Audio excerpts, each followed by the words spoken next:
Manipur ke situation kamdaba Kuldeep Singh security advisor Kuldeep Singh athuma matamda Kuldeep Singh athuma matamda Kuldeep Singh athuma matamda Kuldeep Singh athuma matamda Manipur ke security advisor Kuldeep Singh athuma da Kuldeep Singh athuma da kani ko lang thuk ta bata ragati hamna kisi na niya palma mayam dile khaksia se laga security advisor Kuldeep Singh mga kampay mga delita na ingani haibase kasi Manipur sarkar khagati yung upikhabangang si kanana yung kadalo tumiklango na mayang masama ng Manipur ke situation kamdaba Manipur na security advisor kami sa kalino mo hindi ako may nakalino si tuminalay mo na siting hako si kaya ako'y natahan nito na ako'y da Manipur ke Kuldeep Singh athuma da Kuldeep Singh athuma da Kuldeep Singh athuma da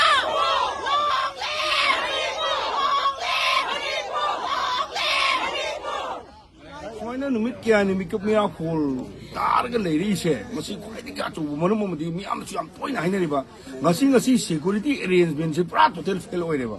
Masi fail with Zikari, you know, take about them the Sigi area, Sigi, Lemdom Sigi, security Kadai Kadai, the Tangadagain, Kangdaba, Adu no less later about me and the security, Kanoda, Koji, advisor, whatever, Leva Sika, no talk to say. I don't know them that. She would have failed with my son, Masi, a fowl in another book. Akangba Lebak, she label, Lamsi label, Matic Chabamima, she would be advisor when we do not look at the Yara Roiba.